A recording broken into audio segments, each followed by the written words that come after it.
ఇద్దరి మీ సన్నిధికి నాన్న రావడానికి కృపను దయచేయండి ప్రభా. బలపరచును చెరలో ఉన్న వారికి ఉన్న వారిని బలపరచును చెరలో ఉన్న వారికి స్వాతంత్రము. నేను నా ఇల్లు నా ఇంటికి వారందరూ మానక స్తుతించెదము.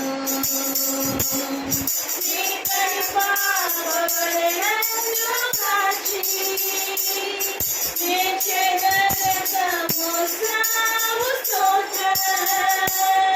నీ కృపావలనను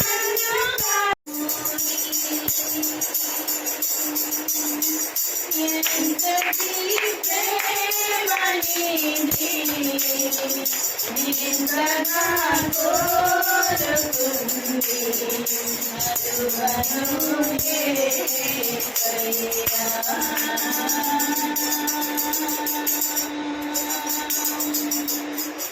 ఎవరు చూపించలేని ఇతరు నన్ను వినిపించుచున్నావా ప్రదానవై రాజుడా యేసయ్యా. నీతో నా అనుబంధం మాధురమే రాజుడా యేసయ్యా. నీతో నా అనుబంధం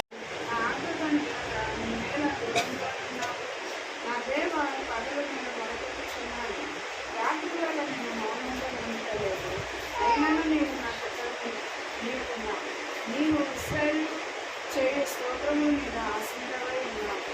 మా పితరులు నీ యందు నమ్మిక ఉంచి వారు నీ యందు నమ్మిక ఉంచగా వారిని రక్షించుతుంది. వారు నీకు మొరపెట్టి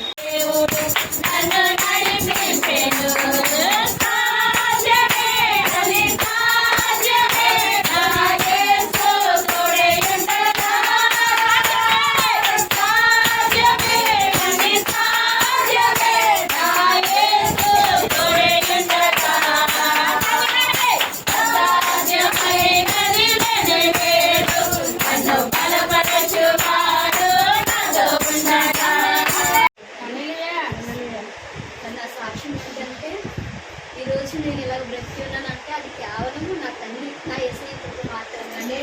నిజంగా ఈ 2026 సంవత్సరం అంతా కూడా నిజంగా నాకు ఎంతో శోధన ఎంతో బలహీనత అది దేవుడికి మాత్రమే తెలుసు, నా యేసయ్యకు మాత్రమే.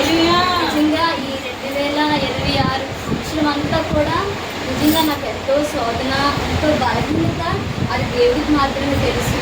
అయినప్పటికీ కూడా దేవుడు నన్ను ఎంతగానో కంటి రెప్ప వల్లే నన్ను కాపాడుకుంటూ దేవుడు నన్ను ఎంతగానో కాచి కాపాడి ఎంతగానో నన్ను బలపరిచి నన్ను స్థిరపరిచి ఆయన మనకి దేవుడు మాట్లాడుతూనే ఉంటూ ఉంటాడు. దేవుడు ఎల్లప్పుడూ అంటే అనేక మందితో దేవుడు ఎందుకు మాట్లాడలేడంటే వాళ్ళ యొక్క మనసు ఏంటంటే దేవుడి వైపు ఉండలేదు. సో అందుకోసం ప్రతి ఒక్కరితో దేవుడు మాట్లాడే విధానం ఎలాగుంటుందంటే కొంతమంది సేవకుల ద్వారా మాట్లాడతారు, కొంతమందితో దేవుడు సూటిగా మాట్లాడతారు, ఇంకా కొంతమందితో బైబిల్ ద్వారాగా అది చదువుతున్నప్పుడు మాట్లాడుతూ ఉంటారు, ప్రార్థన చేస్తున్నప్పుడు మాట్లాడుతూ ఉంటారు, అంతేకాకుండా ఆరాధన చేస్తున్నప్పుడు దేవుడు మాట్లాడుతూ ఉంటారు. ఇలాగా